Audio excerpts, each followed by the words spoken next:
Call to order. Brent, you want to lead us to pledge allegiance?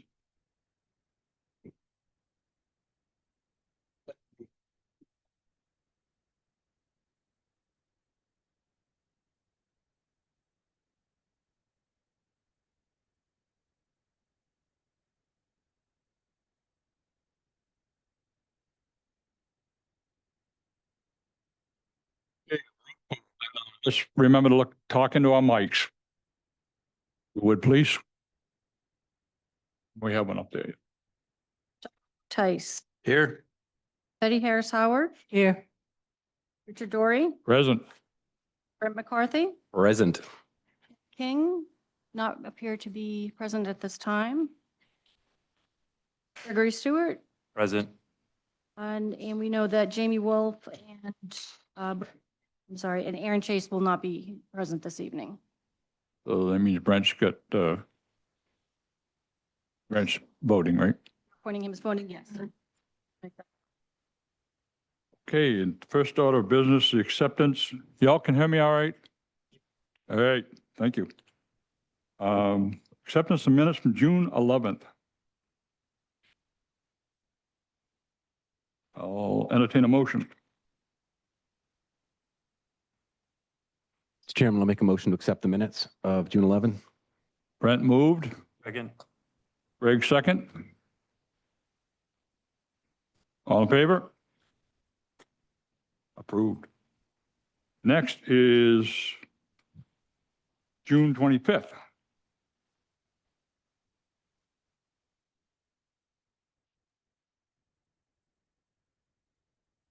I'll entertain a motion. Mr. Chairman, I'll make a motion to accept the minutes from June 25. Brent moved. Or a second? Second. Greg second. All in favor? Opposed? Next is July 9th. I make a motion to accept the minutes of July 9th. Betty moved. I'll second. Don second. All in favor? Thank you. Okay, the first one on the agenda under 5A, 77 Turtle Run Road. You want to prep us, Don? At the last meeting, there was some question around interpretation of the ordinance and how to apply the provisions, given that the property is non-conforming due to its location in the shoreland zone on the or the motel portion of it. The marina is a conforming use, but there are non-conforming aspects of it. We got an opinion from the attorney of the applicant and from the town attorney that was submitted to you via email.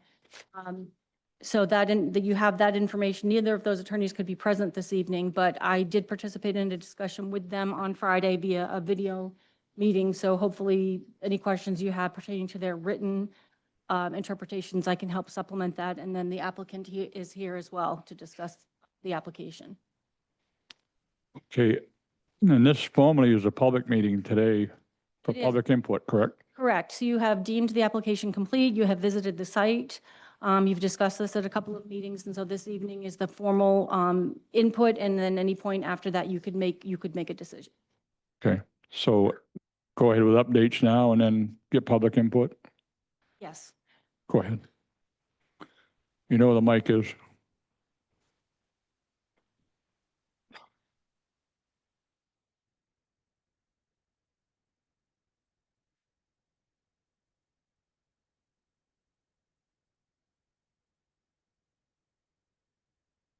We can't put that on the video, can we?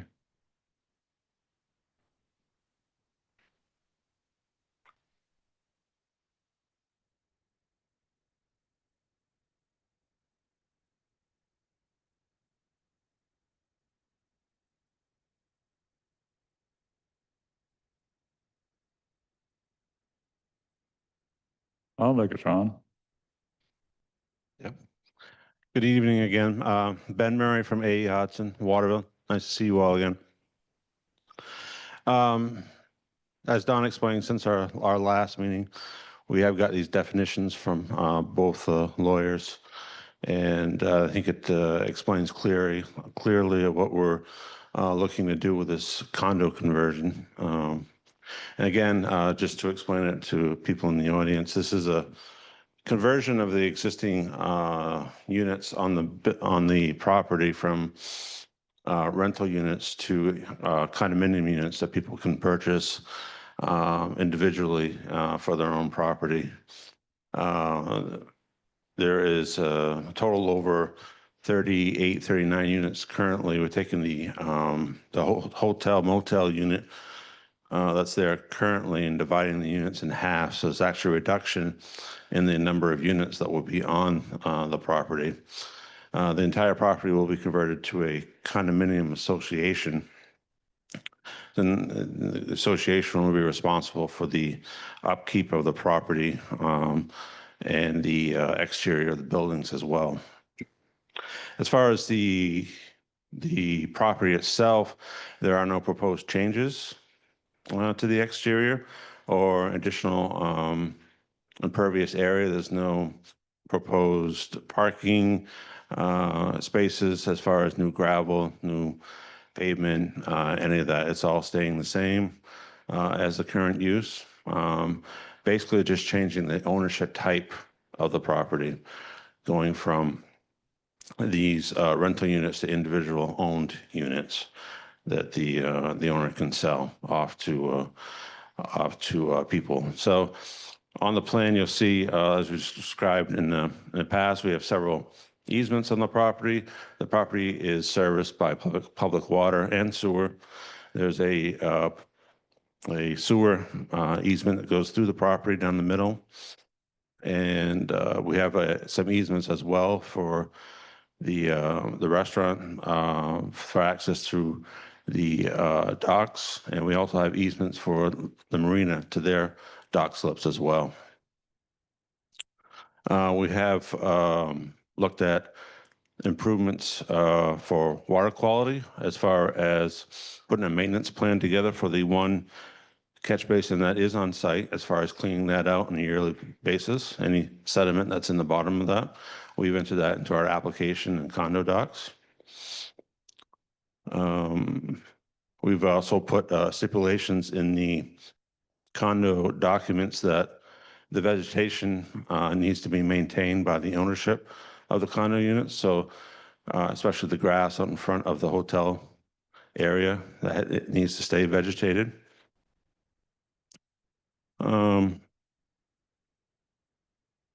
We have plans for each individual units for review as well tonight. But I think that's, I know we've been here several times, so I know you guys are all familiar with the project. So here to answer any further questions you may have. I know we addressed the floodplain issue already that Greg brought up earlier. So anything else that I can answer for you, just let me know. Appropriate now to move to the public. Okay, any public input on this project? Bill?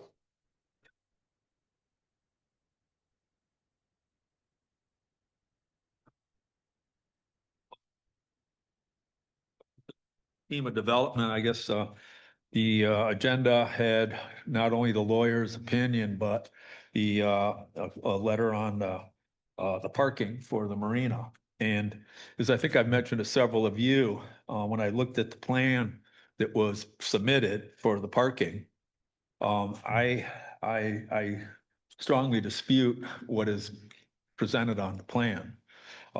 It shows as existing gravel parking for the marina, an area that based on a scale is 100 by 300 feet. It's about a football field.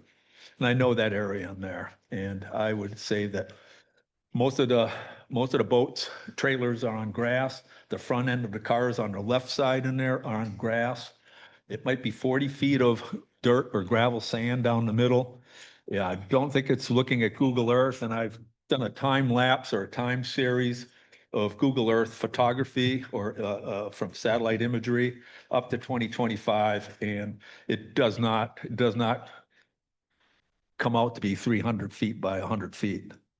And I think that moving forward, I think it's very important that what is really there right now gets established, because that lot where the parking for the marina is, it's Map 54, lot 43 is 1.5 acres roughly, but it's partially in both resource protection and shoreland zoning. And both of them are limited to 20% impervious. And 300 by 100 is 30,000 square feet. And that's way more than 20% of the lot. I don't believe they're there yet. I think they're probably where they would be allowed at about 13 or 14,000 square feet. But I think the board needs to find out exactly what's there and not acknowledge that the 300 by 100 is actually there moving forward. Because as I read Mr. Murray's letter, it says that as such, an approval by the town of Winthrop back in 2004, the marina operations existing layout and parking requirements are already approved, which I don't believe that it was approved back in 2004 for this specific configuration. Those requirements, 30 lots, parking lots per marina, are in the ordinance. That's for any marina, not for this marina. It says that you have to have a minimum of 30 spaces per marina. It doesn't say that the ones that they have there or they want to put there have been approved. They have to find a place to put those 30 spots per marina in a place where they are approvable. And I don't think that where they are proposed to be going on lot 54, map 54, lot 43, is a place where you can put these 60 spaces that they show on here. But they're not showing on Google Earth. They're not showing when I go there and look at that space in there. So I just think that needs to be looked at and ascertained or confirmed what's there on the ground. And I spoke with Don about this maybe 2 or 3 weeks ago. I'm not going to go in there and do any measurements, but I'd be happy to go in there with a code enforcement officer or with A.E. Hodgson to go out and come to some agreement of what's there, because what's on the plan. They don't say it's 100 by 300 feet, but they have a scale. And if you measure it, and I use the ruler, I know how to do that. It's 100 by 300. It's a perfect rectangle almost, with another actually lobe on the north end of this lot, which did not exist in 2020. It was all wooded. So there's been an expansion in there already. And so I just think that needs to be looked at, because our concern is phosphorus. I know they're saying on stormwater and phosphorus, and also, we were doing code. Cobbossee Watershed was doing the codes back in 2004, and I used to write all the reviews, and I keep electronic files. I never reviewed a parking lot for the marina back in 2004. But from a stormwater situation, they're already maxed out. I mean, we have at Cobbossee Watershed a zero net increase for anything pre-existing development that predated 1997. It's grandfathered, yes, but if it already exceeds its phosphorus standards because it's built heavily, they can expand to it, but they have to then incorporate some other engineered techniques or some BMPs to maybe address some of the existing to meet that zero net increase. But I don't see an increase of over what is on the ground there right now to be acceptable at all to Cobbossee Watershed. So, and I just wanted you guys to know that and not take it on face value. I'm not saying that I measured it. I'm saying that for what I see on Google Earth. And, it's really nice to look through 15 years and see how it's changed. And when the leaves are off the hardwood trees and you can see the gravel through the trees, it's not 100 by 300 feet. But I think we need to determine what's there. So you believe there's a compliance issue right now? Well, I think what's there right now, I mean, I don't know. I mean, that lobe that just appeared between 2020 and 2025, a little lobe up on it's like a rectangle. Then there's this thing that goes up towards 202 that was not there in 2020, clearly. So that's been a slight expansion. And that's part of what they consider existing gravel. And it wasn't existing in 2020. But the rest of what they show as being existing is not even existing now, nor not even 2025 by aerial satellite imagery. So I think it would be just reasonable to say what's there now is what's there now. But as far as expansion to it, I think it needs to be, I don't think the board has any option to be able, or any authority to expand beyond a 20% impervious in shoreland zone or in resource protection. In the table in the ordinance, in the other zones, there's a superscript 2 that says that you can get a conditional use permit or something to exceed the impervious. That superscript is not there for resource protection and shoreland zone. And so, like I say, that lot is 1.57 acres, and 20% of that is, it's not 30,000 square feet, which would be 100 by 300. So I just think that needs to be determined. And I want to be part of that, making that determination and seeing that it's done. So just so that when you're moving forward, someday down the road, someone comes in and it gets paved, that you guys had already, signed off that it's 100 by 300. I just want to make sure that we make that clear what's there. Because you can pave gravel. It's the same. It's actually better than gravel from a phosphorus export standpoint. And they're both considered impervious. But I do not believe it's 100. Our parking lot right next door is 50 feet wide, and it's wider than what's in there. And it's not 100 feet. So I just think that it needs to be, there's a lot of grass in there that's being parked on. Thank you, Bill. Yeah. Appreciate the input. Other public input?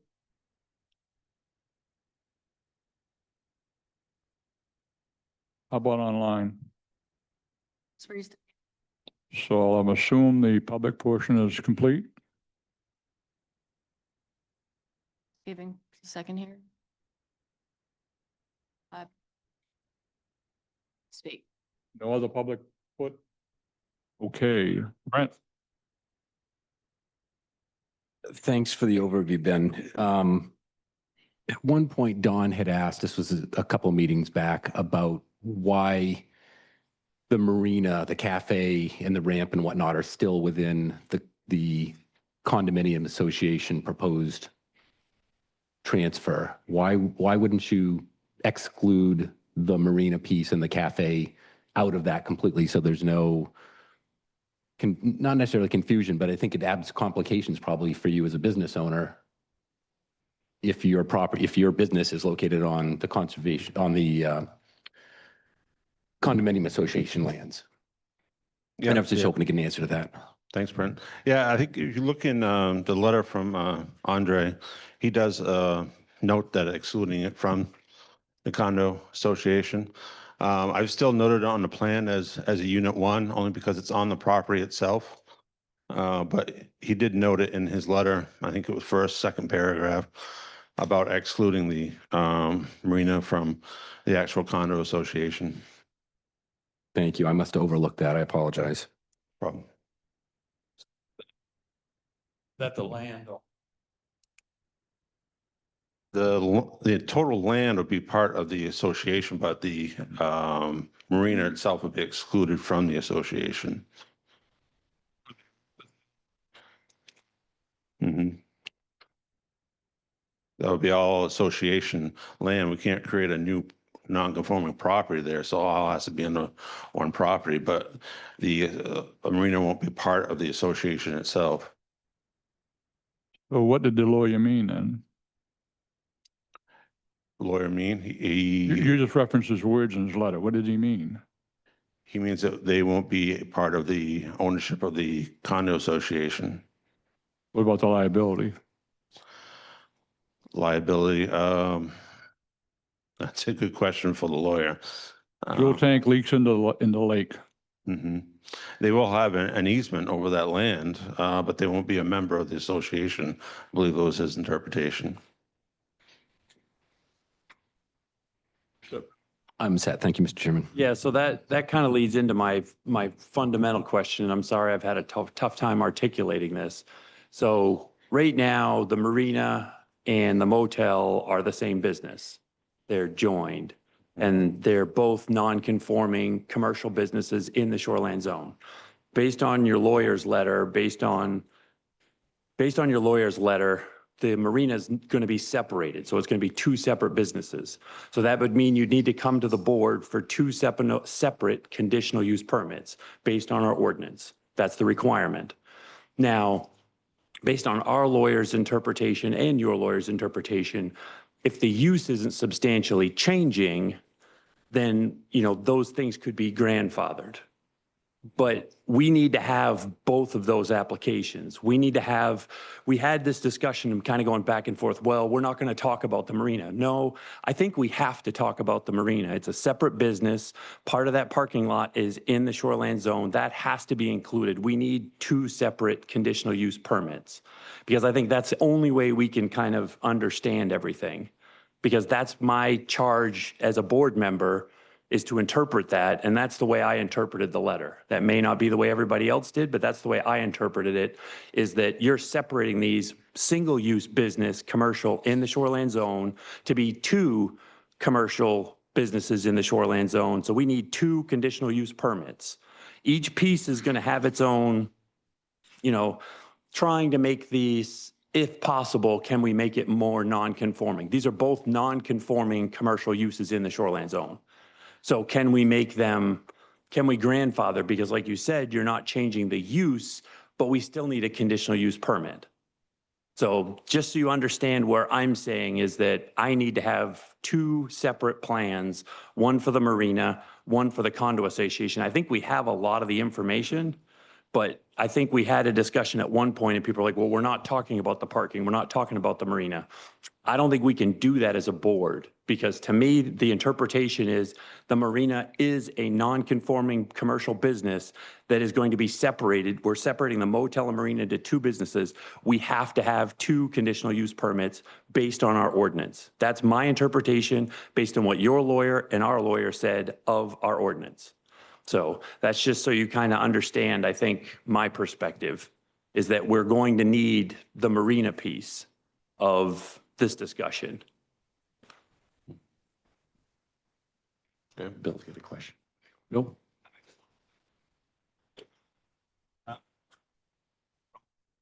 It's always been my understanding, and I was on the committee that did the 2019 ordinance review. I believe a marina is an allowable use in a shoreland zone. It is. It is. It is. Yes. No, I'm not, but it needs to have, because they're together as one. Right. They're grandfathered. When you separate them, they Right. now need two conditional use permits. They Right. need separate permits. That's all. It's allowed, yes. Yeah, right.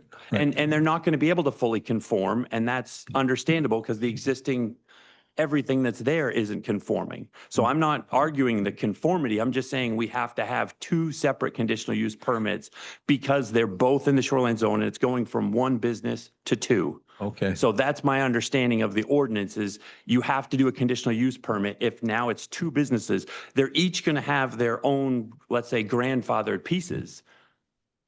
So, you know, they're going to have the parking for the condo association. That's a separate thing than the parking for the marina. And they have to be separate because they're separate businesses. Right.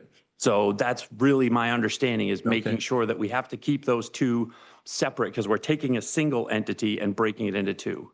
Okay, no, that makes sense. I thought there was some kind of connection between the marina parking, coming up with a legal parking plan that was going to be conditional or something about this moving forward. I thought maybe we were looking at a situation where this is a common scheme of development on different lots, but still part of the same development. I thought that's how it was viewed based on some of my interpretation of these letters in that they were connected. Well, I think the original, that was where the waters were really muddy, but I think based on their lawyer's letter, I think he was saying very clearly that the marina is separate. So to me, if it's separate, it has to have its own conditional use permit. It still has parts of it grandfathered, yes. So we're not going to review the ramp itself and those things and the underground tank. Those are already approved. Those are already in place. That's not something we're doing. So there's parts of that. It's not like a brand new marina. I'm just saying we have to go through the process separately for both. That's all. Makes sense. Yeah, that was really right. Don? Well, this whole marina thing, Microphone. I thought you were going to work to get that totally separate. In other words, the ramps, the gas docks, underground tanks going to be carved out, and that would be a separate commercial entity, including the land. But you're saying that's not what you're doing? I kind of interpreted the lawyer's letter that that's the way it was going to be. No, I don't believe we could carve out a section of land like that, because it would be non-conforming, even more non-conforming by creating a piece of land like that. That's totally separate. Now, on your point, Greg, for this application, we submitted a subdivision application, not a conditional use application, so that would be something totally different. Well, again, the subdivision is the interpretation of the rule for the condo, yes. But for the marina, you need a conditional use permit for a marina. It's a allowable use in the shoreland zone. So you would need to submit a marina permit, basically a building permit for a marina. But it's not a new use, it's just it is a new use, it's a new conditional use. It's a new commercial use, which is a conditional use permit. Even though we're not changing anything and we've been in operation. Correct, because It's all it's going to be, you're taking one business, they're combined now and breaking it into two. So they would both need their own. One of them would normally fall into conditional use, and our interpretation, based on what Don said, is to use the subdivision ordinance to push that one forward. Then we would go separately for the marina. And again, you'd be grandfathered for the things that we can grandfather. But we need to consider that as a whole, as what is the whole plan for the marina? Because it's part of the same business and you're separating it. Don, anything else? The marina, it will still be commercial, right? Correct. The condos are going to be residential. They're not going to be commercial anymore, right? I believe in the lawyer's letter, he's illustrated them both as commercial. Yes. It's commercial in the letter from their lawyer. It's going to be, Condos? for the condos, it's commercial. How can condos be commercial? They're owned by people. Not a business anymore. If you read in the letter, the way he describes it is our opinion on it.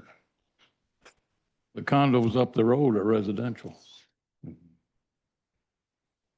Yeah. Yeah, I don't see how a condo association can be commercial.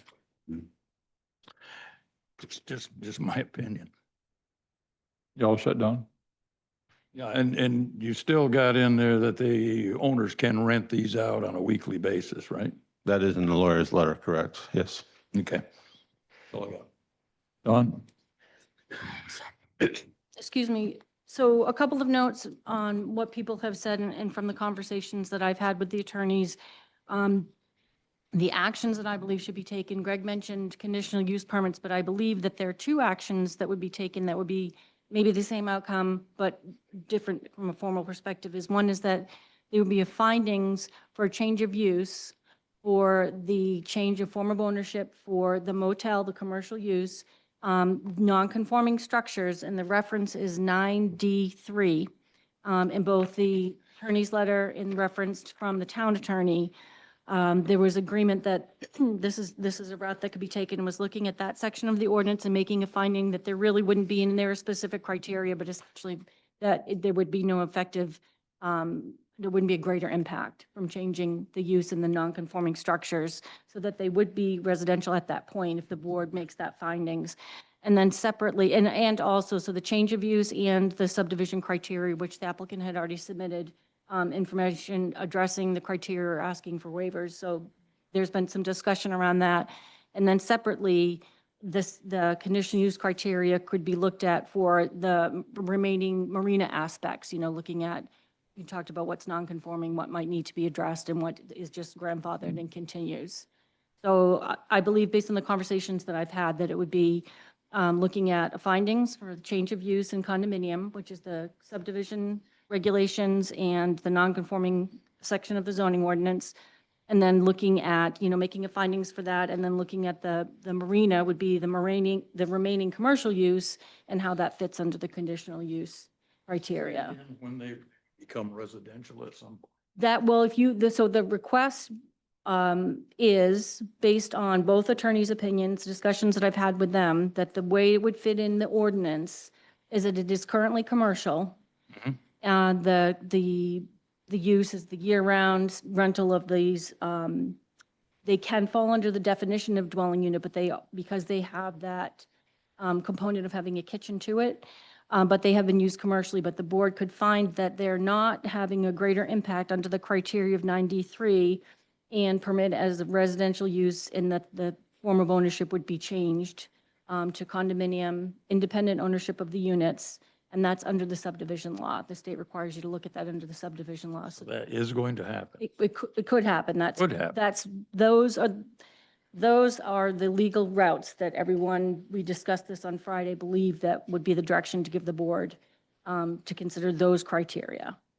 Because if they remain commercial, I could buy a condo or one of those cabins. I could start a business there.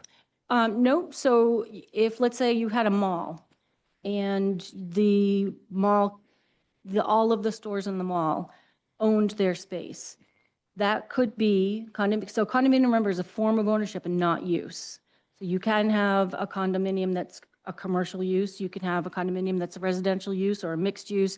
What's permitted is based on zoning and local regulation. The form of ownership of the condominium form of ownership does not speak to the local zoning. Do you have anything to No. add to? Do you feel that we're on the same page here? Is that Yeah, where- I believe so. I wasn't at your meeting with the lawyer, so I appreciate the info. Dawn? You need to speak to the mic, please. Thank you. Dawn? The only thing that was changing is ownership. Nothing is going to be changing. We're doing less impact. The only thing is changing is the ownership of the units. That's the only thing that's changing. That's it. The only thing that's changing is the ownership of the units. That's it. Okay. The simplicity of the matter. And we're making this completely broad, and the attorneys already spoke and they submitted letters, both of them, they're in agreement. And the only thing that's changing is who owns a specific unit, and we're reducing the amount of impact in the shoreland zone. And it's being made completely broad from what is actually happening. Okay, Dawn, go ahead. Just want to speak to that to make sure. So I agree with what you're saying. The only thing that's changing is the form of ownership. That's the condominium law. And the way that the decision we made at the local process was through the non-conforming part of the ordinance that speaks to non-conforming structures. The one piece that I think maybe is what's missing here is that the application calls for conveying out parking spaces with individual units, which isn't what's currently happening. Currently, it's a shared parking situation. So if the parking gets conveyed out, it leaves no parking. Correct. And that is the understanding that I was left with just as well. The only thing that would need to change is that we could not have specific parkings with specific units. It would have to remain a shared entity. Okay, so the last impression I had was that you were not going to keep it as a shared parking situation. You were going to convey the units out. No, they're going to be shared. So this plan does reflect that, but there is another drawing, or I think there's another drawing that has it just as without the numbers and just shared parking, which meets the shared parking entity. Okay, Dawn, you all set? I am, yeah, I am. Just Okay, the point. I'm sorry. Can I make one point of clarification? In both letters, it says very clearly that the condo, it says ownership will be akin to the condos and splitting off the marina. They both say they're splitting off the marina, which is the splitting of the use. And that's, again, I'm going to make my point is that we have to have both applications, not one. You can't just say, oh, well, we're just avoiding and not talking about that one. You're splitting a double use right now into two. It's now they're combined. It says it in both letters. They're combined and they're being split off. Neither lawyer really addressed what does that mean. So to me, that means we're interpreting that. So, and I'm just giving the board and everybody here, my interpretation is that we need two separate paths forward for those. But those are not the interpretations of the attorneys. That's what Yes, they it is. That's what's in their letters, word for word. That's in their letters. They're splitting off the marina. That's word for word in the letter from Phil. And that says it in your letter too. So I'm not making it up. That's what it says. Okay, at this point, Don, tell us what our options are. Well, I guess you want to be 100% clear if in fact what the plan is that's being proposed. Is it conveying parking spaces with individual units and leaving no parking from the marina, or is in fact exactly remaining the same and the parking is not changing? They're not going to be conveyed out, because I'm not 100% clear on that. So you want to make sure that, you want to make sure you have the plan to look at. And bear with me for just one moment. You would need to consider making a finding regarding the change of use under 9D3 in the non-conforming section of the zoning ordinance. And you need to make a finding that the criteria of the subdivision ordinance are met, which is what the state law calls for approval locally. And then depending on how you read the interpretation of the attorneys, if you feel that, Greg has a different take on how the process should look, it depends on what the board individually feels about the letters and if that is the correct process. That is where I'm at to date with what I have. I think that it would be a lot better than you can't interpret an attorney's words. So I think they should be here for us to absolutely understand and ask questions as to what they are saying on their papers. Neither of them were able to be here tonight, or I would have. I mean, well, then we can do it another time, can't we? That's up to the board. Right. That's what I'm saying. I completely agree with that. Just- I completely agree with that. Because we seem to be gathering information every week and then the board asks for something different and then we go back and we gather more information. And it just seems like a continuous circle that we've been doing for 11 months. But along that same line, we have been diligent about meeting with you and talking about giving you feedback. In that process, we've made visitations, we've reviewed documents, multiple documents. We've talked about the separation of the marina and the condominium on a regular basis. You avoided, to some extent, that discussion and the one that Greg's making. So please don't do that. Don't tell us we've been 11 months with this process. Some of that's your doing and some of it's our doing. So we got shared responsibility. So please understand that. So I think what I hear is the point we're at now, we can table it, we can approve it, we can ask for more information. Those are three choices? You could approve the application as submitted. You could approve the application with conditions. You could deny the application for specific reasons in the ordinance, or you could table the item. Okay. So I'm in the mood for a motion. Anybody want to make one? I'll make a motion. I'm going to make a motion that the 77 Turtle Run Road, map 54, lot 40 project be tabled until we can have the lawyer's interpretation of, both lawyers' interpretation of the separation of the lots and what that falls under and how we should address that. Do I hear a second? Well, Don has a question. Just have clarification. Go ahead, Don. When you're saying lawyer's interpretation, do you mean their presence? Their presence to answer the specific questions that are in their letter, which is the separation of the marina from the condo. To me, they answered the condo letter pretty clearly. They were on the same page. They seemed to answer it. They kind of left the marina out, but they clearly both said that it's separated. Well, that doesn't leave us with what we do with the marina. So that's the question I have, at least as a board member, is to make sure that I understand what are we supposed to do with the marina? It's a guess the other- non-conforming structure in the shoreland zone. And I guess the other thing hanging out there is the point that Bill made about the parking lot. So repeat your motion. What did I say? The project 77 Turtle Run Road, map 54, lot 40, be tabled at this time until we can get both attorneys' in the same room to understand This room. this room, yeah, sorry, this room, so that we can understand the separation of the marina from the condo or proposed condo association and motel. And then the second issue is to address the parking of whether it's shared or individual. Do we have a second? Just a question. When you're talking, Let's get a second. Don seconds. Greg made the motion. Go ahead, Don. the shared parking, are you talking about the parking across the road? Individual units? Speak in the mic, please. The parking that's available as noted on this plan right here. With the units themselves? Those are shared parking units. They're not going to be with the units. Okay, because when we did the walkthrough, Ben, you were showing me where all these were. I guess we've abandoned that? We typically say, this is where your room is. This is where it's most comfortable to park. And so we give direction.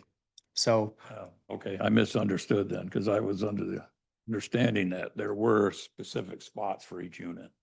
It's not. Okay. Any other discussion? Yes. So Greg, to your point, I looked at both of the letters from the attorneys, and I think the question that we were asking them, my understanding, the question we were asking them to answer was commercial versus residential.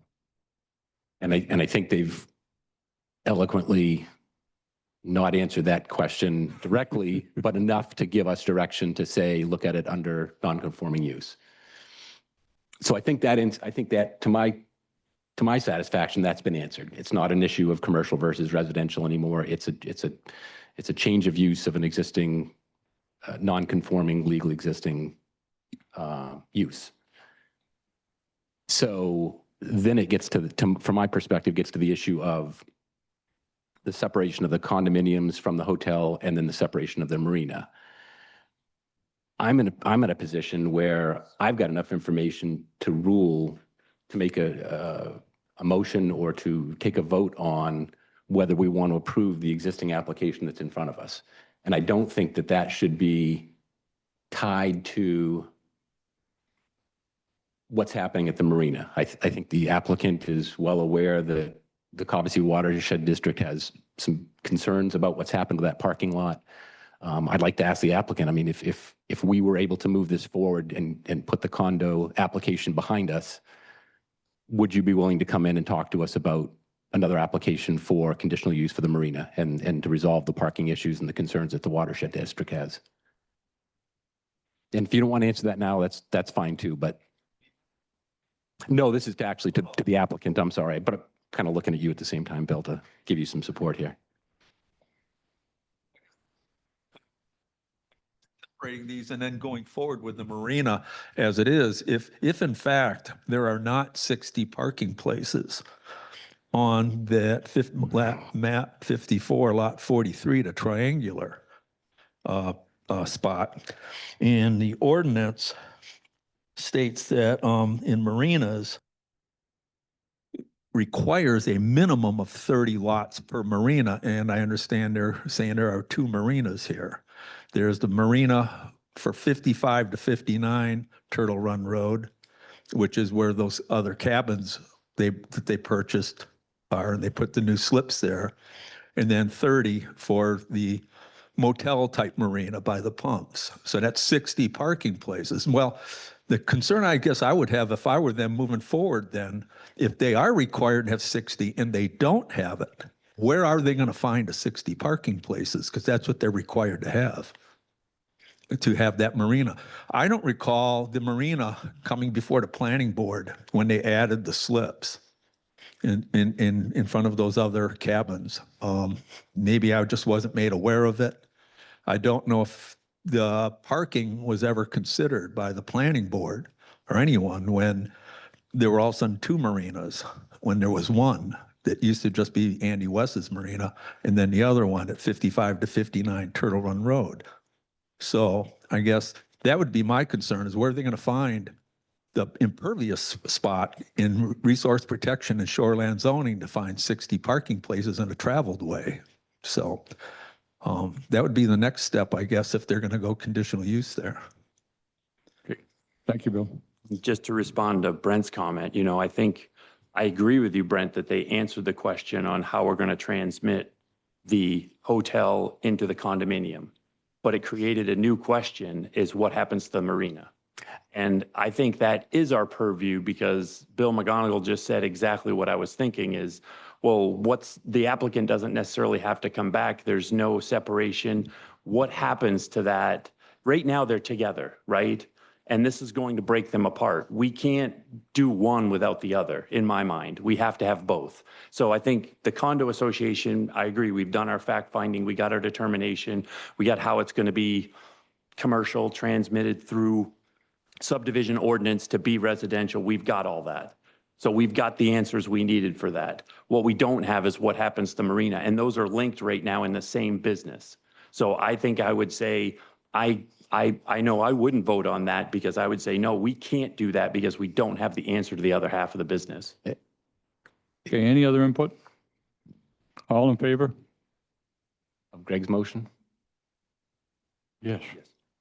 Been made and seconded. All in favor? Opposed? So have you got the yeas and the nays? Yes. Okay. Thank you. See you next meeting.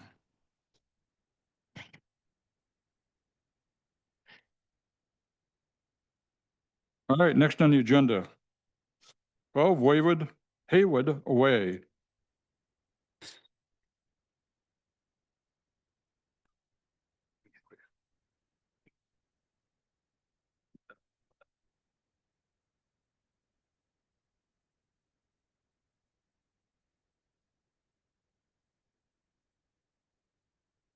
It's all yours. Yeah. I'm off the hook. Evening, Mr. Chairman, members of the board, Jim Peppin also here. Thank you for coming to his place this afternoon to see what it was like on a nice spot on the Cobsey Lake. Mr. Peppin, as you well know, is shown on the plan we have right now shows the existing conditions, if you will. There's a house, a bunkhouse, and a gazebo. As I mentioned to you, we have a sewer easement going through. This is 12 Hayward's Way again. And these blue lines, of course, the 100-year flood elevation. The current house is about at that elevation. The new house will be elevated 1 foot to get above, 1 foot above that 100-year elevation. The proposed plan, our site plan, shows the proposed house being 9 feet back from where the existing one is. In this structure here, the existing bunkhouse is 2.2 feet away from the property line. The proposed garage will be 3.1. So the nonconformity has been made less of an impact, if you will, with regard to the setback in the property line. Impervious area, we've done this, so we've reduced the amount of impervious area. It is at 25%. It does not conform to the 20% in the ordinance, but we have reduced it. We've made every effort to reduce it by just simply having a driveway here with a garage and the house here, and everything else is grass. As I mentioned to you, no big trees are going to be cut as a result of this project. You got to see those on this side, and there's a lot of scrap over in here. We have public sewer, and we also have public water, but we've chosen to get off the public water and drill a well because the existing water line is a 1-inch copper line that's basically shared by other people, and it's, my understanding, is lake water. That being said, Mr. Peppin will live here year round, whereas a lot of these other residents are only seasonal. So we filled out the ordinance. I'm going to show you a couple pictures of what the house will look like.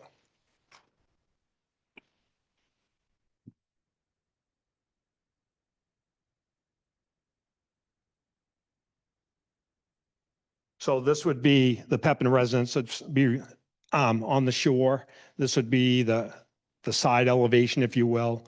And of course, This would mimic that, if you will. The total height of the building, as I mentioned, is 20 feet, measured from the ground. And then the garage elevations, right here, the garage is 18 feet, 7 inches from the peak to the ground. A good portion of the garage is past the 100-foot mark, so that was excluded, of course, from the calcs. The calcs are right on the plan, if you will, in the site information box. And also, we included this information in our narratives that we submitted with the package. As far as stormwater goes, less impervious areas, less runoff. I'd gladly entertain any questions about that. So I just want to run these numbers through you real quick. The existing house itself has a footprint of 1060. The proposed house can be 1226 square feet, and the garage 624. A portion of the garage, though, is cut off, and that's shown on the plan as well. A 30% increase that we could go to would be 1638 square feet. Proposed building area within 100 feet is 1572. So we're less than the 1638, if you will, by 60 square feet. I'll entertain any questions you may have about the project or anything you may want to know. That over here, Don? Don? I'm all set right now. Don? Eddie? Greg? Yeah, so I mean, part of our charge is to try to take a non-conforming structure and make it as conforming as possible. It's always weird to say the minimally non-conforming or maximize the non-conformation. I think that's the way to say that. Conformity, I guess. Yeah, I guess it'd be conformity. So, my first question after doing the site review and looking at the plans is, can we move the building back further? So, that's always our first question. You're tearing it down, building a new building. So my recommendation and my first thought is we need to move the building back to as far as we can. We may not be able to move it beyond the 100-foot. That's not necessarily And you can in this possible. case because of the sewer easement. Right. So the question is, can we relocate it further back? A simple assessment, they may not want it to, but I mean, my simple assessment says, yes, I think we could probably move that building back, the house itself back. There is no garage now. You're adding a garage. That's a bonus. There is a bunkhouse there, which I get, you're capturing that area. But again, trying to keep the level of nonconformity to a minimum, we're going to try our best to push that property back, and we would probably additionally be asking you to put in a non-vegetated, let's say, erosion control mulch, things like that, instead of mowing. Right now, the lawn goes right down to the water's edge. And we would ask to put in like a 50-foot buffer of erosion controlled mulch with plants, things like that. When you say erosion control mix, I mean mulch, are you ECM along the shoreline? Not necessarily along the shoreline, but just replacing the existing grass with something that's going to be ground cover. What if we went to a low export fertilizer instead? That's possible. That's possible. But it's just we're trying to, obviously there's no trees there now. So there are some trees there. Well, I meant between the Right, property and the I water. agree with you 100%. There's no trees in the main corridor. There's trees on Correct. both sides. You're not really touching those. So we're saying we're not going to, necessarily make you replant, but how can we make sure that we're adding a biggest vegetated buffer as we can? I would agree with you. And there's just another component of this that we really haven't spoken about, and that's the abutter to the north, who is also intermingled with this compound, if you will. She was pretty much adamantly against bringing the building back at all because she feels the closer it gets to her, it's going to block her view of the lake as well. So I've got to bring that up to you, Lisa, and she emailed me today to mention that to the plan board. So the further we go back, the worse our view is going to be. I just want that on the table. I completely agree and understand. And you also could potentially gain height as you push further back. Without question. So there's all of those factors. But, Without question. But I think, again, protecting the lake is our goal. And we do recognize, there are other citizens there, impacting neighbors is a bad thing. But protecting the lake needs to be our focus. Could I throw something else at you? Could we, for the roof, say of the house and the garage, if we were to take them, gutter them, rain barrels on the sides, infiltrate back right into the ground, would that be an acceptable mechanism for treating the phosphorus a little Well, bit more? that was actually my second point. Oh. So, is that I was going to suggest we add those as well. That, we have no So- problem doing that. Right. But again, a first thing is, can we move further back from the lake? I understand what you're saying. So, and that's my recommendation with this project is, looking at the site, looking at what we hear, how can we re-engineer this to push it back as far as we can from the water? You're probably not going to be able to become a conforming structure. Probably not realistic on the property with the easement in the back, but we think we can come a little bit closer. At least my interpretation was we could come a little bit closer by pushing it further back away from the water. No, I understand what you're saying. That was it. Thank you. To your point, Greg, Jim, on one of your August 4th letters to Dawn, it indicates revegetation requirements. The site plan is included indicating where vegetation was or will be removed. I didn't happen to see that on the site plans. I just missed your point. I'm sorry. It indicates that a site plan is included indicating where vegetation was or will be removed. Sure, I've got that for you. So the hatched area on the site plan, this hatched area here, this hatched area, this is all paved right now. Yeah. That's what we're removing. That's what I meant to say in the letter. If it didn't come out that way, I apologize. So those are the areas that are existing impervious that you're going to revegetate. 100%. And if Gotcha. you look at the plan at the bottom, you can see them right here. It'd be these paved areas here. These are Okay. all being revegetated. Okay, I wasn't sure I know you Yeah. talked about some smaller stuff being cut out. I wasn't sure if you were No thinking problem, of Brad. a broader revegetation. The driveway we drove in on and went around, that's all being eliminated. Yeah, yes, sir. This whole thing to our property line. Of course, we can't go over our property line and eliminate the neighbors, but we would if we could. But no, we are eliminating this and we're going to vegetate the whole area. I did not happen to see measurements for the dimensions of the bunkhouse and the deck. I know I saw I think you'd use like The 200 bunkhouse square. and the deck were 200 square feet combined. Exactly. And I assume that your calculations for building, the building areas includes roof overhang. It's not just the structural dimensions of the building. No, my understanding it's only footprint. It's not the overhang. No. I think It's always been footprint. No, impervious covers the roof with the When overhang. we talk impervious about any other situation but No. this, it's always where it hits on the ground. It's roof.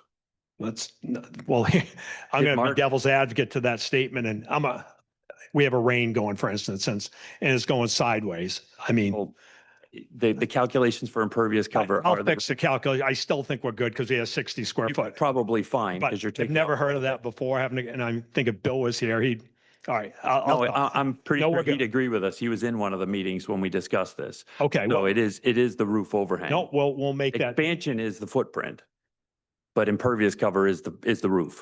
DEP does not consider what you're saying to be truthful as far as, no, I'm not saying you're not truthful as, That's quite possible. We've No. heard it from our code no, officer. that's fine. And that's the interpretation that we've been using for years, as far as I know, is the roof. I just see in a rainstorm, a lot of times that water runs right down the side of the building. I mean, but that's fine. I'm- No issues. We'll take care of it. I'm just saying that's the way that. And I'm our just laying my code cards on the officers- table, telling you I didn't take it to the roof overhang. I took Yep. it to the building. I think you've got enough space, but yeah. I know we do, but I've never heard that before. Thank you. no other questions. Thank you. Thank you. Any other questions of the board? You mentioned that they're going to tear the building down? Yeah. I'm not going to tear it down, Well- but someone is going to, I Well, I imagine. mean, Yeah. Yeah. Yeah.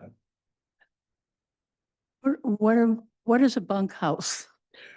I'm going to let the applicant speak about that because that's been his family for years and he would know. It's not inhabitable. It's basically where they store canoes and stuff like that is my interpretation, Jim.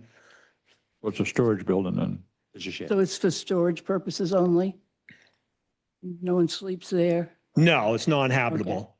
Right, well, we've had this. There's no issue. electricity. Oh, okay. It's more of a shed. Yeah, I see what you're saying. The Okay. bunkhouse would. Bunkhouse, I yeah. gotcha. That's a good point. Bumpkin. But we've had several discussions about bunkhouses and we don't know what it is from a definition standpoint. So it doesn't exist in our ordinance. I of gotcha. lingo. Anything else? Anybody in the audience? Input? Anybody online? Nobody's online, right, Don? Nobody online? No one is raising their hand to speak. Okay. So going forward, You need to make a determination if the application is complete. I'm assuming by asking that that's the public input period, that you've opened and closed the public input period. But you should make a determination of completeness, and at that point, you could make a decision, or which could include from the previous application, the same, you could approve conditions, deny it based on a certain provision of the ordinance, or you could table it for further information. is it your interpretation that the application is complete? I believe the application is complete. Okay. There's some changes that are being mentioned, but, okay. So I'll entertain a motion, application is complete. I'll make a motion that 12 Hayward Way, map, oh, sorry, that was just a noise. Map 55, lot 11, be noted as complete. The package is complete. Made by Greg, I hear a second. Don seconded. Discussion? All in favor? All in favor? Thank you. And you have your feedback on, I do. pardon? I've heard you loud and clear. Thank you. Thank you. So are we on the next meeting or are we tabled? What are we doing here? That's next, right? Yeah. Yep. Do you need a motion on that or something to table it? Yeah, that's next. Oh, okay, I'm sorry. Yes, that's just the application complete. The Thank next you. step would be what we're going to do with the application. Right. If there's no other discussion, I'm more than willing to make a motion. Any other discussion? Okay. I will make a motion that I'm going to request the application for 12 Hayward Way, map 55, lot 11 be tabled and ask the applicant to consider relocating the structure to be less non-conforming. There a second. I'll second the motion. Brent second. Discussion. Is there Just to add on to make it more, clear? well, I mean, our charge is to relocate that structure to the greatest extent practicable. So it's, I think I think the test is a little bit more than to make it less non-conforming. That's all I'll say. And I guess, Understood. I guess a comment, we've had cases where this has gone on. And it's all, you move it back and it's not enough. You move it back. and Exactly. it's That's what not- I see You coming. move it back. And so just understand that, that's a ride you're in for if indeed. I guess that's all I'll say. You understand. I totally understand what you're saying, Mr. Chairman. We can't tell you how many feet, but No, I know you can't. all in favor? Opposed? Thank you. Thank you. Thank you. And thanks for the tour.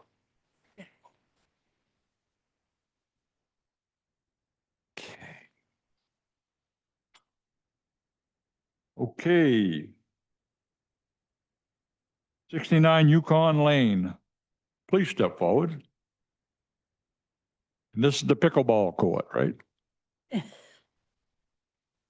Hello, thanks for hearing us tonight. Thanks for the visit earlier. And I haven't done this before, so you're going to have to ask questions and let me know what you need from me. I think everybody saw what the project is, so I'm not sure we need a formal presentation. So why don't we go right to questions then if you're all set? Yeah, I can just tell you we're 3 generations that like to play pickleball. We used to play baseball in the yard and we used to play croquet all the time. And we tried playing pickleball in the driveway. And we just all love it so much and we just want to play as a family in our yard. That's all we want to do. Brent? I don't have any questions on your application for the pickleball court. I will just make a comment that you had made a comment that we had cut some trees down and there are specific requirements and allowances for that type of thing. So I would encourage you, if you're going to be cutting anything in the future, to come and talk to the code enforcement officer or the planning board. We did. Thank you. We had a permit. Thank you. You got hit? I don't have any Yep. questions. Yep. Some of the trees got struck by lightning. We had an arborist come out and he told us which trees were also dying. So we got a permit that was issued in the fall and we waited probably 6 months for our turn. Thank you. Yep. I have a comment and a question. My only question was when we were doing the site review, you mentioned an old septic system that's no longer. I would just confirm that that's not somebody's and active. That would be really bad. So just. How would I go about doing that? I mean, I guess you'd have to talk with Mark and possibly get a plumber, that does septic inspections to do an septic inspection, see where the other end of the pipe goes. And if it doesn't go anywhere, okay, if it magically goes to one of those camps or some other weird place, that would be really bad if you were to put a pickleball court on their septic system. So that would be, just because you noted it on your plan, just to confirm that that doesn't belong to anybody. It might be very easy to just find the access hole, open the tank, send it up the main pipe and, oh, it's all rock and dirt, so it doesn't go to anybody's house. If you pop out in somebody's basement, there's a problem. So again, and the second thing was just a comment about the drawing. It's always nice to know like the orientation of the water. I think we figured it out and I'm really glad we did a site visit because there's no way based on this map I would have been able to figure out where you're putting the pickleball court because it's all complicated, but the site visit was, thank you for showing us where it was and putting those stakes. That was really important for us to be able to know where's the project in relation to the house and the water and everything else. So, and I guess my only last comment, we heard from a neighbor, they had concerns about lights. And I just wanted to bring that up that, if we were going to request, if you do put lights up, that you use some, and maybe we'll put that as a conditional use. I guess I'm asking you as an applicant, what would be a reasonable time to have those off, like by 9 or 10 o'clock at night? Oh, yeah, definitely. And there's also a noise ordinance in town as well. And we wouldn't be playing anytime beyond Right, that. that's 6 to 11 though. So that's that's the noise ordinance. Yeah, that's why I wanted to make sure that if you were going to use lights, it would be respecting, you have neighbors right there, and that was Have their only lights on concern. that side of the house right now. Is that a problem? Our lights right now are a problem? It was a neighbor that was driving out when we parked Okay. in the wrong spot. So they're like through the woods, and they just noted that, so we thought we would ask, Okay. just, to put that as a I'd love condition. to work with a neighbor and ask them what they think is I don't think they had a reasonable. problem. I think they just said. No, we're they gonna- supported the project. Yeah, they were. just had the supportive. question about They the just had a lighting. question about the Yeah. lights, and we said, as long as we make them set at maybe 10 o'clock, then Oh, I that's think late, yeah. that would be reasonable, that's all. Ready? I'm all set. Don? All set. Don? We did not deem the application complete, correct? Not yet. Not yet. Just checking. You have any questions? Okay. Any other input or questions? Yeah.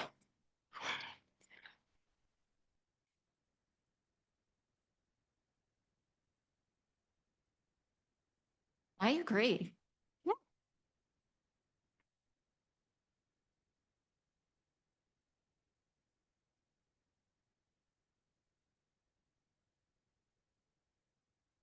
Willing to try.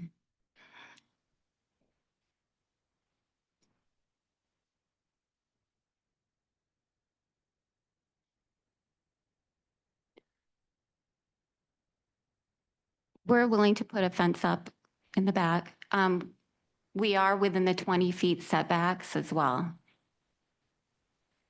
Thank you. Chairman? If Yes. we could just get the name and address of the speaker?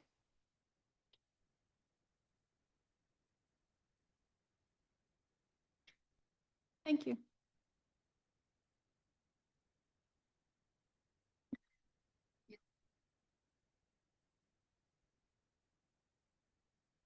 We haven't talked about that yet. Do you have something in mind? Oh, yeah. Well, there's a fence on one side already that our neighbors have. So I don't think it would be any higher than what the neighbors already have. No, the neighbor, I think there's 10 panels along the side. I think it's an 8-foot, the knobs.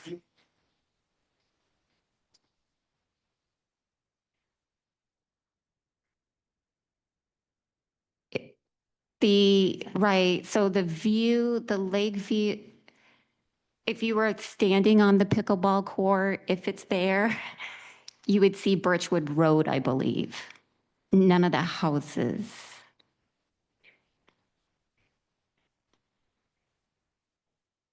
Okay.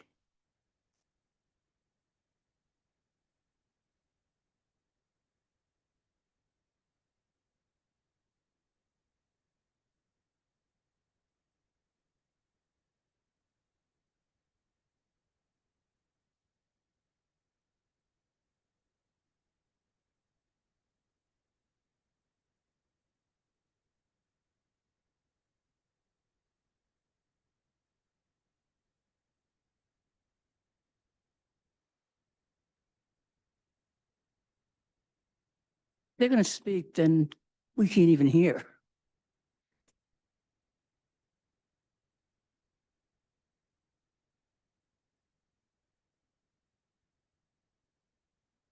Mike, it's right there.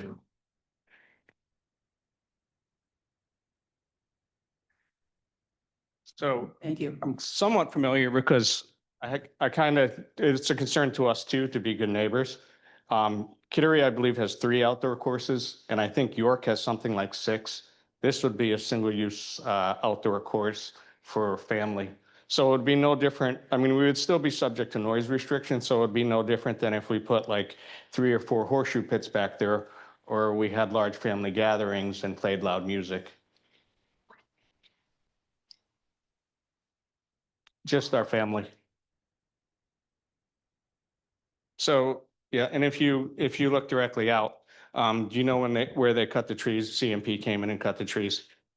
Okay, so you're the Brown House. Okay, there's some stakes right there. And then, like, when those trees got cut and CMP, all the storm damage and stuff, like, we lost a lot of privacy to each other. And that's not ideal for us too. Yeah, so I mean, and to that aspect, we're willing to work with you on fencing, or whether you want vegetation, like some kind of barrier between us, because we did lose privacy. Okay. Yes, Can I come up there? So I can put my thing down. Hi, I'm Mark Fortin. 25, 30-year residence here. Retired teacher, coach, led the outing club for a number of years. And I live on the Birchwood compound. There's great presentation, nice neighbors. I hate to be up here being negative, but I have to be. There's a lot of backlash on pickleball these days, and all you got to do is Google it and you find page after page. Noise impact is the biggest thing. A pickleball goes at 70 to 90 decibels when it's hit. A tennis ball goes at 40. So there's quite a bit of difference between a tennis court and a pickleball court. But today I was told by somebody in our government that they were the same. And they're certainly not at the same level as noise. They also go at a high frequency and a high pitch, which a lot of people find quite irritating. Even penetrates your house, some people say. They hit 200 volleys per 30-minute game. That's 200 pops. If they're playing all day, that's a lot of pops going off. So noise is the biggest impact, but there's legal problems following this sport also associated with noise. Mentioned Kittery, also York. Falmouth, there's a number of cases right now concerning the noise involved with this particular sport. Court access, we've got all kinds of courts in Winthrop. We've got the courts right here at the football field. There are tennis courts that have been turned into pickleball courts if wanted. Certainly an appropriate place to play. Here's one you might not even have noticed on the site visit, but there's a heronry on the hill. 636, in fact, is its number. And the state keeps track of all the heron colonies. And there's a heron colony on top of the hill that it has 60 nests in it. That's 122 mature birds that have 3 to 4 babies apiece. It's quite noisy up there when they're all chirping away. But I called Danielle. My wife and I are the monitors of that heronry through the state. The state keeps track, has volunteers that keep track of all the different heronries. I called Danielle Dioria, who is the water bird expert at the Inland Fisheries and Wildlife, and asked her if there was any concern with them about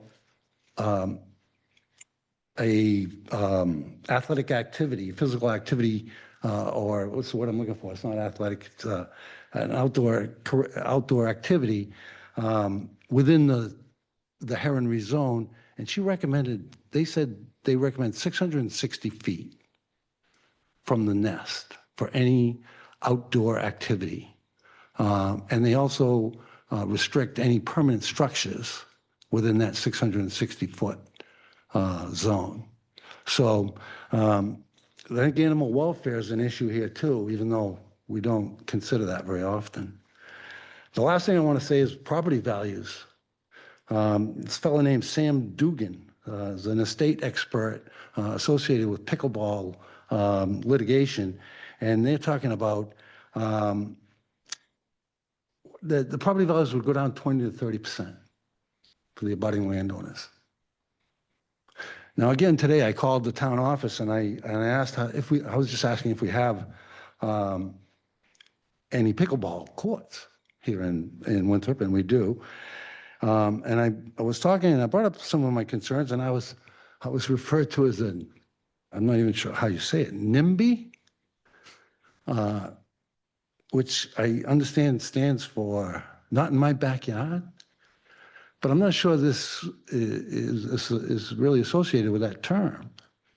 I think that's usually associated to a term that's for the greater good.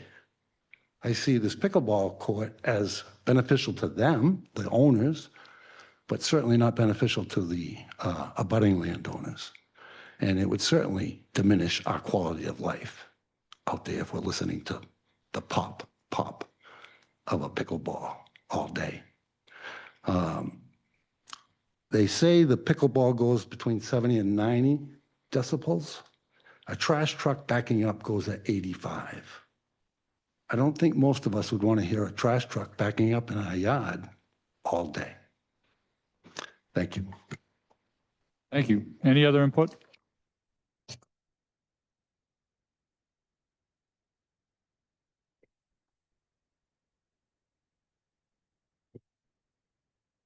The case, you'd be having pickleball players wearing hearing protection.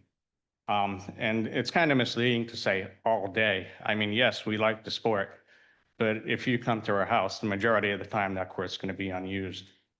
I would argue, I mean, everything we're doing, I believe we're in conformance. There's not, so it's, just the formality of this meeting is my understanding. I may be wrong.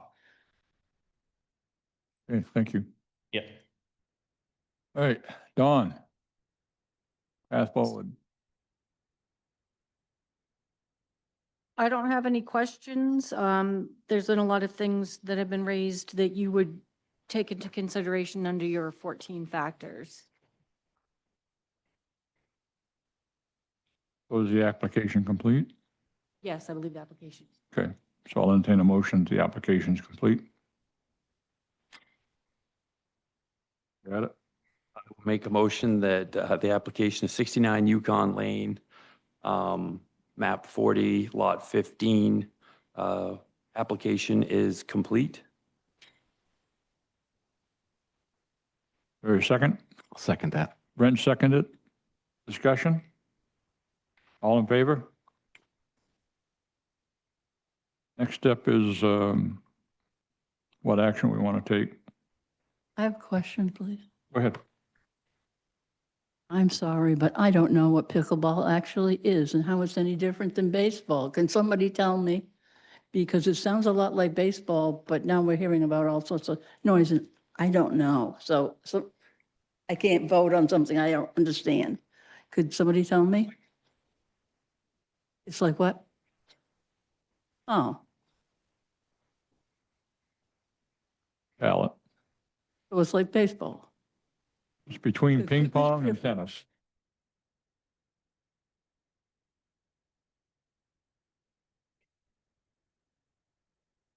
Okay. Okay, so it's paddle. Thank you very much. So that's what makes this noise, the paddle and the ball hitting. And what type of a ball is this? It's a wiffle ball? Plastic little wiffle ball? Like you're hitting the same one that you would hit with a wiffle bat?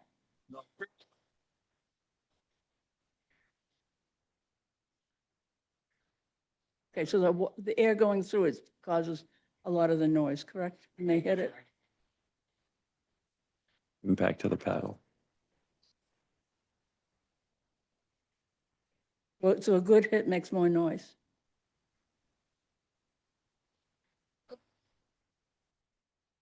Okay, so the noise varies all the time, like baseball.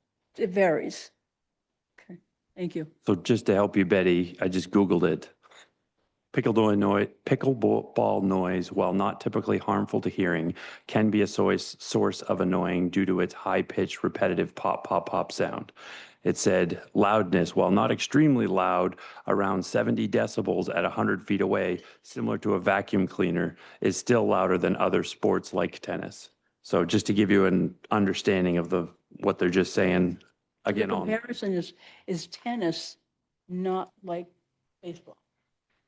Well, I think it said it's louder than tennis. It says 70 decibels, Baseball. right? And I would assume it wouldn't cross the 80 decibel limit because that does require OSHA approval. I can't believe that it would cross that limit, but 70 decibels is still louder than tennis.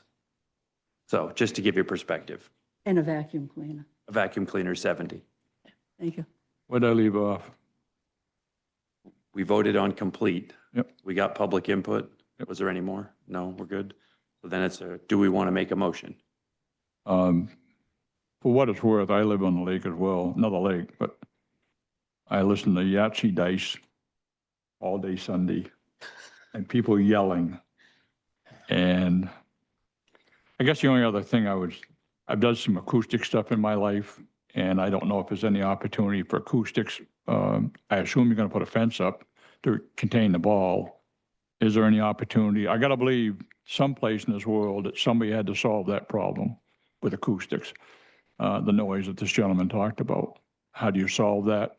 With pads or deflector? Yes, sir.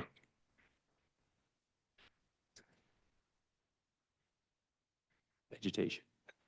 Vegetation's another, yep, yep. And it ought to be a consideration in your design as well. I can't lead it, I can't edict it, but to me, it looks like some neighbors need to get together and talk about what the plan is. And I understand it's your land and it's your project, and I understand your rights, don't get me wrong. But there's an opportunity to work together. Go ahead, please. We do have neighbors here as well that don't have a problem with the project I as understand well. that. Yep. Okay. Okay, so we can table, we can approve. Ask for more information? You want me to fire something out there? Sure. See what you say? Again, my 2 cents, but I'll fire it out. 69 Yukon Lane, map 40, lot 15. I'm going to propose that we approve it with the following 2 conditions. Number 1 is that lights are off by 9 o'clock. It appeared that the homeowners agreed with that. Number 2, confirm that the old septic system identified on the property is abandoned. My 3rd is not a recommendation, it's a request, is that the homeowner work with the neighbors on sound as best as possible.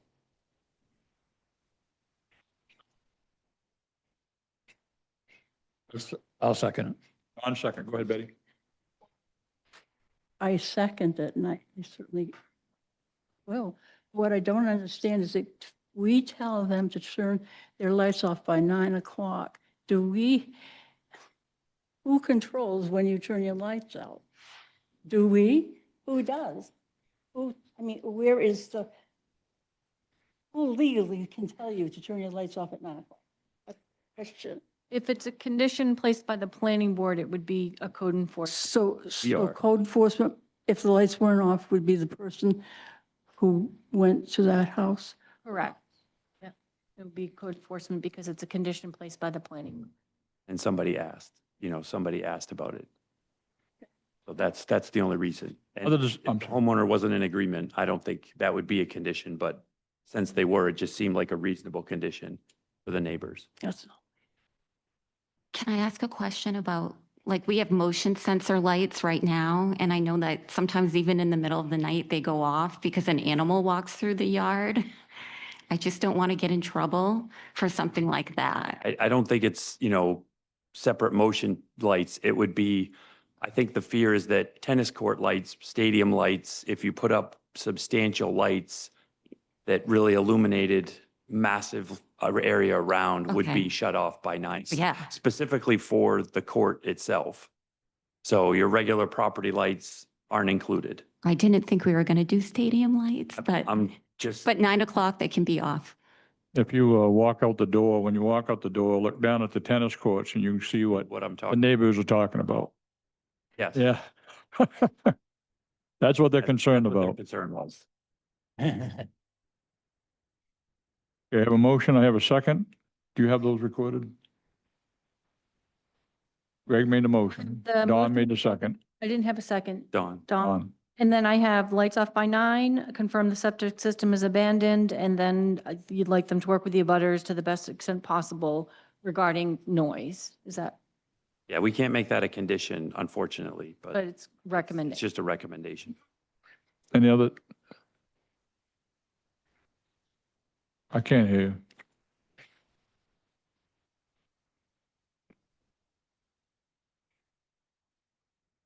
Hi, I'm Nancy Kelly, and I live at 23 Birchwood Lane. And you're not going to consider the heronry. We are considering, but I mean, Okay. some of the facts So I that, think, some of the or facts I that were, would think that before you approved it, you would want to make sure with the state that it was in compliance. Because those nests aren't just on the tippity top of the hill, they come they come part way down closer to the property. So I'd like you to consider, I would think you should legally, to make sure that they were in compliance with that. That just, to me, makes sense. that would be a separate point that you'd have to make with the state. That wouldn't fall under our ordinance for denial of a permit. Okay, so they could If- come in and If they say, came in and you would said, be able you to have to this do because this. of the right. herring. Okay. And one of the points that was mentioned was like, structure for, a certain distance. It's like, well, there's structures everywhere down there. So Right. obviously it's not following those conditions as it is.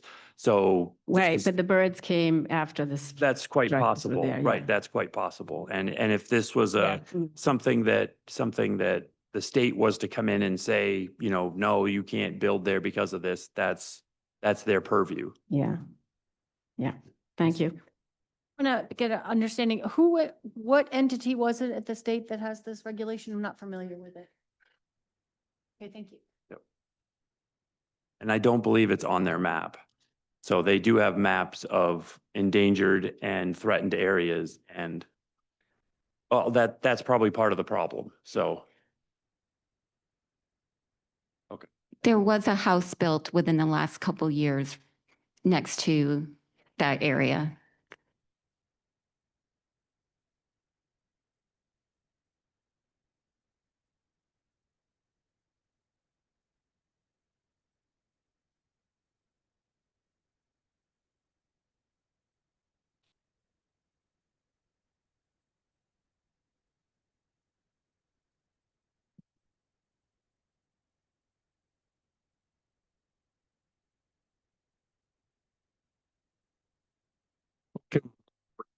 Second,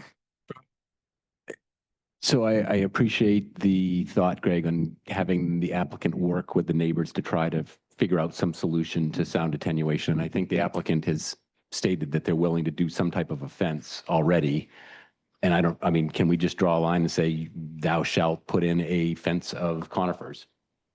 Something, because I know on my property, I've got some, and I know some that have been pulled down, and the attenuation of noise coming from the road, because my house is pretty close to the road, they're very, very effective at knocking down noise. so essentially put in a vegetated buffer of conifers between the pickleball court and the neighbors. Yeah. Is that All- something that you'd be, all in favor? them or us? Were we voting? Are we voting for that amendment or do I have to remake the motion? We make the motion. Okay, I'll go again. Okay, I'm gonna make a motion that 69 Yukon Lane, map 40, lot 15 be approved with the 3 conditions of the lights being off at 9 PM, specifically the pickleball lights being off at 9 PM. Confirming that the old septic system is truly abandoned and the homeowners will install a vegetated buffer, specifically conifers, on the backside, abutting, again, towards the abutting properties. I don't know what direction that was, so I'm not, the backside where the buildings are. Second?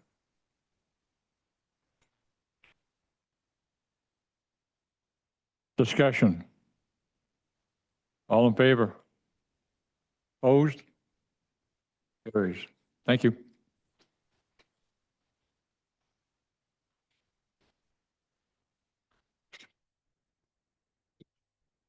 Let me just confirm No, that with just Mark. confirm that with Mark. Once you confirm these 3 things, Mark will give you a building permit. So you shouldn't have to come back to see us unless you drastically change your plans. Thank you. So, Thank you, guys.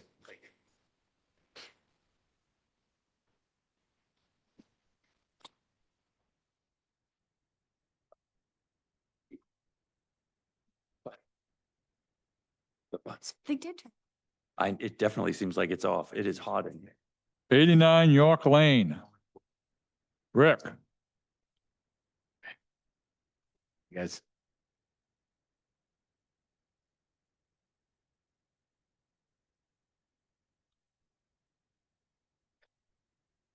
First off, I'd like to, thank all of you for coming out for a site visit tonight. Appreciate it.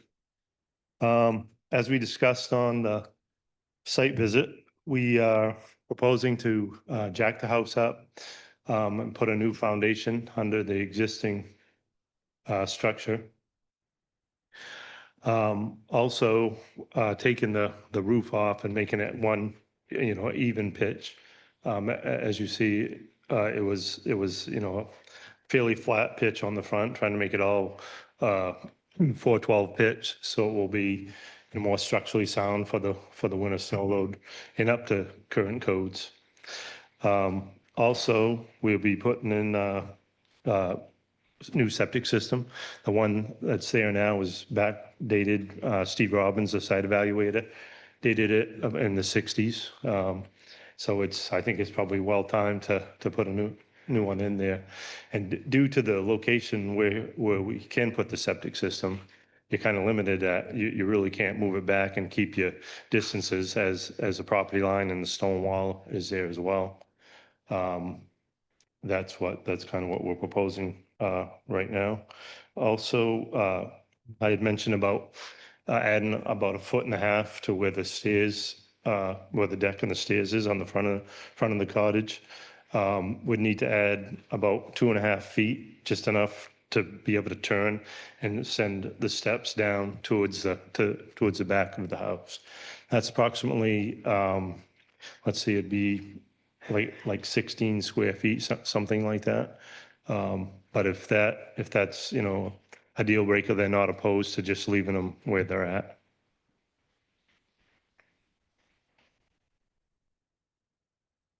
And I'll be happy to answer any questions.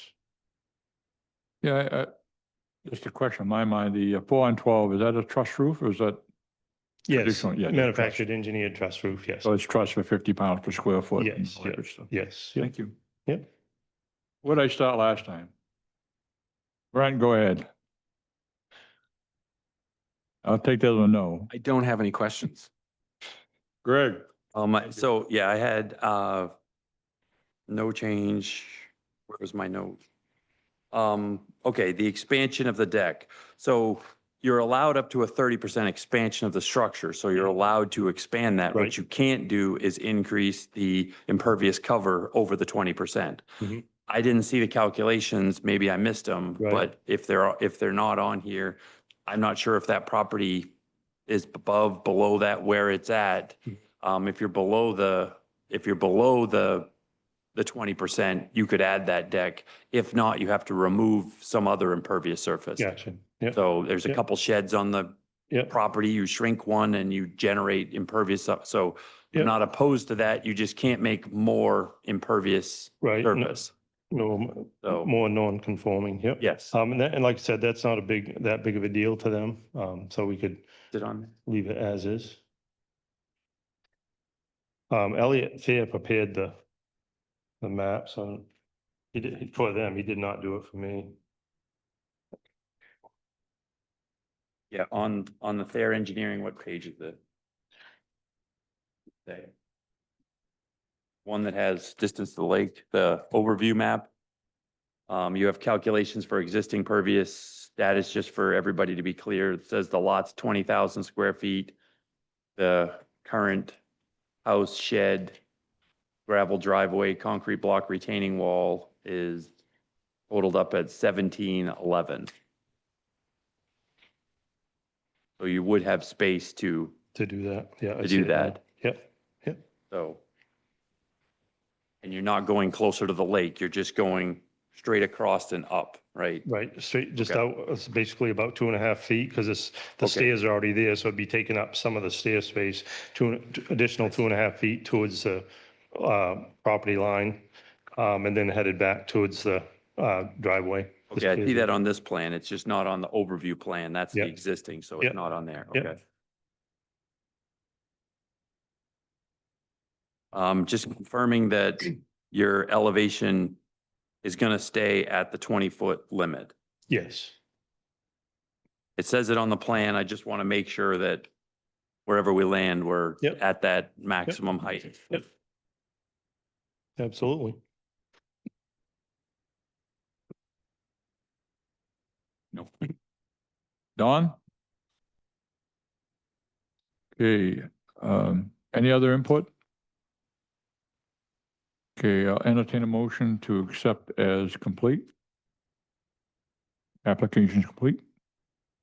I will make a motion that 89 York Lane, map 24, lot 19 is complete. Is there a second? Second that. Discussion? All in favor? Opposed? Carried. Next is, what is the board's desire in terms of approval, tabling? What was that? That was my dog. I'm sorry. I unmuted accidentally. I'm sorry, guys. Wasn't it? We thought we had aliens coming in. No, I'm sorry. Thank you.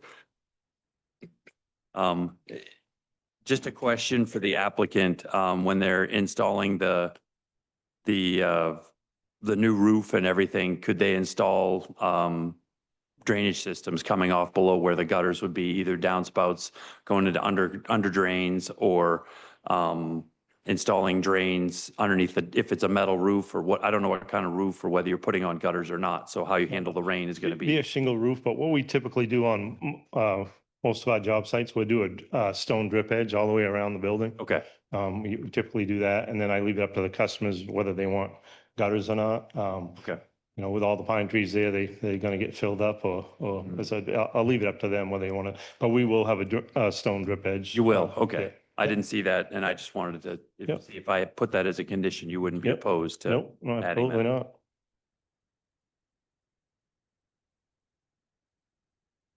There is no one online, I believe, that's here for this item, but it's the public. Okay. You're all set, right? Okay, thank you. Entertain a motion. I will make a motion that 89 York Lane, map 22, lot 19, be approved with the condition that stone drainage is added under both of the, I guess that would be, well, let's say the edge of the roof sides of the roof runoff. Is there a second? Second that. Discussion? Hearing none, all in favor? Opposed? Yes, ma'am. Repeat back, so the condition was that stone drainage be added under the edge of the roof. Stone drip edge. Under the, yeah, drip edge under the, not, let's say, not gable ends. Eaves. Yeah, the eaves, yeah. I was gonna give you north-south, but I can't tell on the map which way north is. Oh, wait, there's the north. Okay, it is north and south. Thank you. Right, thanks, appreciate it, folks. Okay, moving on to 918 Memorial Drive. Here we are, back again. That's why you're here. That's Yeah. why I'm here. Good evening. I'm Elliot Thayer, Thayer Engineering. I'm here to really answer questions. The first Elliot. meeting. Yes. Yeah, I'm online here. Oh, Susan. Yeah. That's, Hi, I And can and hear she's you got a loud and dog with her clear. too. Yeah. There's no video. So No. Susan Rill is in attendance as well, the applicant. yeah. Susan, do you want to go through the items from your last meeting, which I'm not familiar with? Yeah, I think just we're all- wanted to, I think we're all set with the last meeting, right? yeah, We're looking at what the What's change is, changed? right? Yes. We're looking for the change. right. I think we all understand, we all Okay. understand the last meeting. Yep. We're just, when I was talking with our contractor after the meeting with you guys, he questioned the kind of, practicality, if you will, of the one room that would be in the back. It would be shaped like an L, and he said, why didn't you consider just squaring that back portion off, which essentially is another 64 square feet, which you should be able to see from the newest drawing was submitted. So that's why we're really back, is we're just asking if we could have that extra 64 square feet. And in addressing the impervious portion, we would then revegetate the second tier of our, if you guys can remember, the kind of the tiered walkway that we have up there. The retaining wall.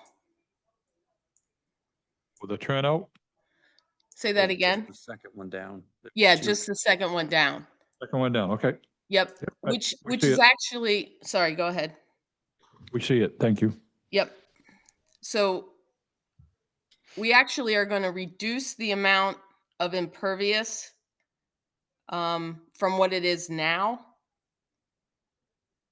And the calculations Elliot did for us for this particular proposal So essentially, we're just really asking for 64 square feet, which would be like a total of less than 100 square feet. And I think for 30% of the footprint we have now, it would be like 288 we could do. Does that make, am I making Yeah, sense? and Susan, I've got copies of the latest plan that shows Okay. this. I want to make sure the board has this. Okay. So let me pass out these copies, Okay. which they may already have.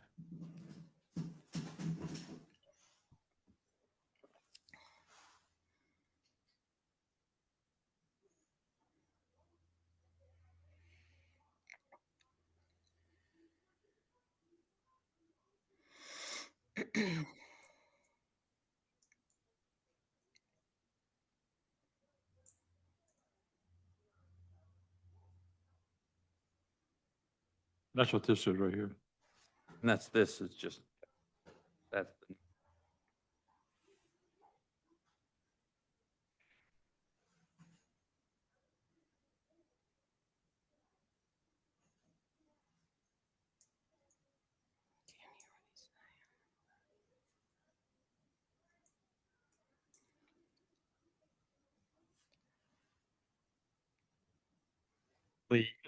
It's a walkway. It's not a parking area because it drops down too quickly from Memorial Drive, but I don't know, Susan, was it used for like What was just the question? parking? I didn't hear the question, Elliot. Sorry. That level above the lower retaining wall that's going to be revegetated, Uh-huh. what was that used for? It looks like a driveway, but you can't really drive a vehicle in No, and no. out of it. No, that the section that is level with the Memorial Drive, we use that as a little parking area. That lower level down is more like, I think because the people were a little bit elderly, that it was sort of like a way for them to sort of ease down a little bit, because there's steps on the left. If you're looking towards the lake and you're standing on Memorial Drive, there's steps on the left to bring you onto that little, it's like a walkway, really. That's really it. I don't know why they did it. Whatever. I don't know. But we'll revegetate that. And the calculations that I show, actually, it's going to be revegetated. You can see up almost to Memorial Drive. The area, though, that I used to be revegetated to compensate is only the portion that's on the property.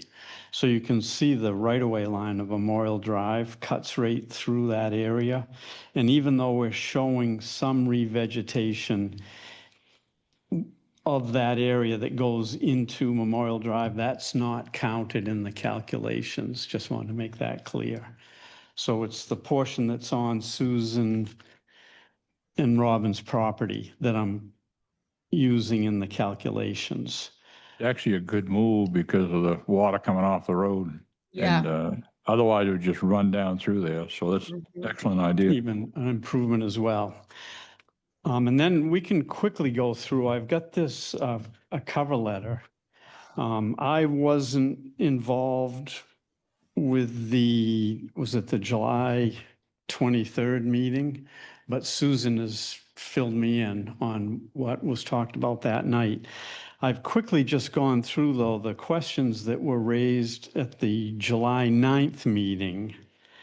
I've addressed in this letter that I've just handed out to you. So one question that Andy Dunbar told me was, were roof overhangs included in the impervious area calculations? And the answer is yes.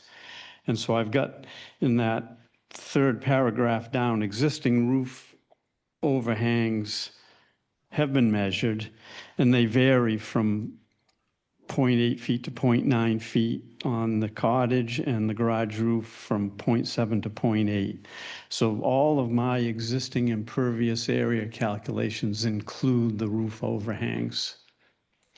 And then the roof overhangs on the new addition will be 6 inches.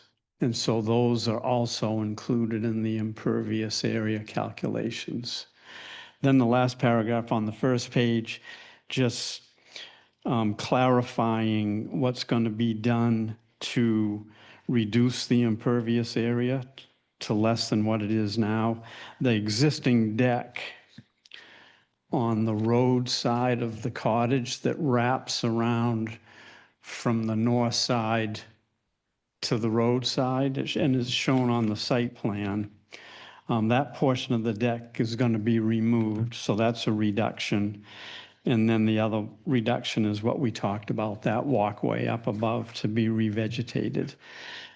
There was a question at the July 9th meeting about the volume of material being removed, and I had submitted what the volume of material was just to be placed. And the board asked if I would add the amount of the volume to be removed plus the volume to be placed. So we've recalculated it. The crushed stone infiltration, this is the first paragraph on the second page.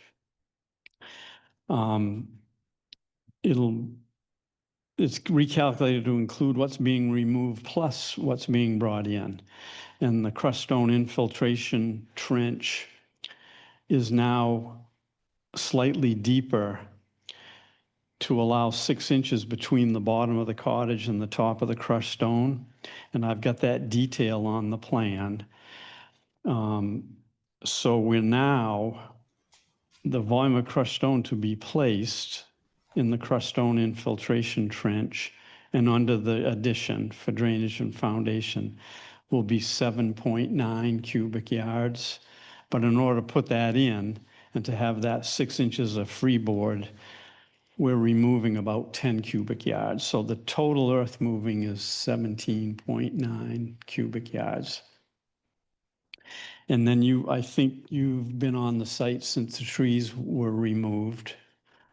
And there's 12 removed on the site plan. It shows that, or specifies that replacement trees shall be 2 inches diameter at 4.5 feet high. And the replacement trees are shown on the Thayer Engineering site plan, the locations, as well as on Susan and Robin's planting plan. All other vegetation will remain the same.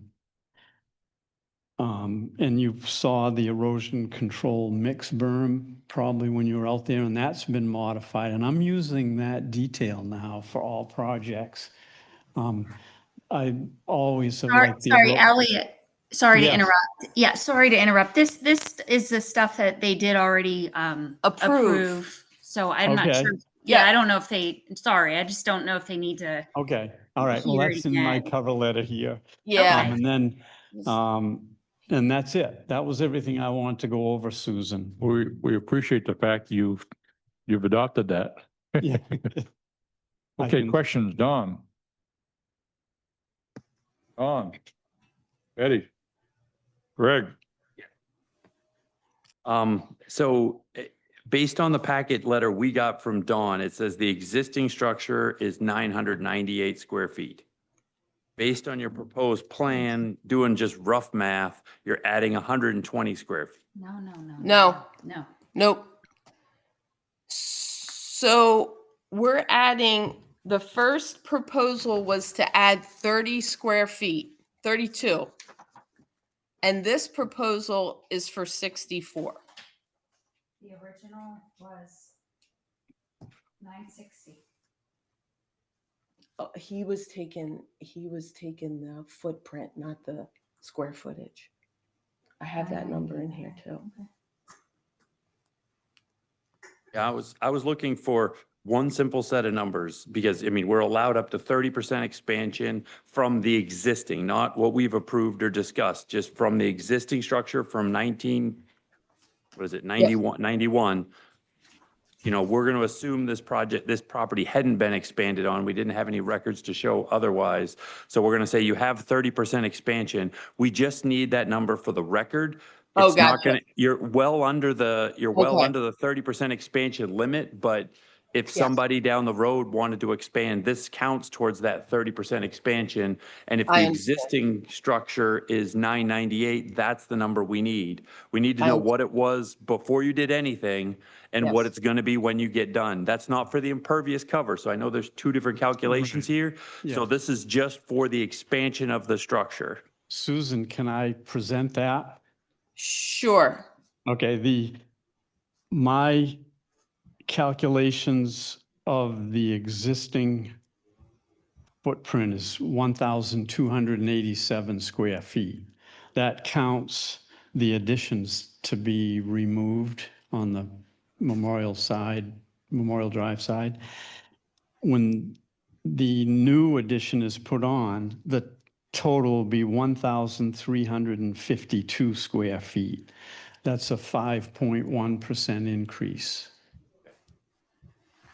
Does that exist someplace or do you just, I didn't see that on any of the drawings. You have it. It is not. Okay. I had, So just making sure Don has it would Okay. be a requirement so that we can So- put that in the file. yeah, so Dawn, you got the 1,287 existing, 1,352 proposed on completion.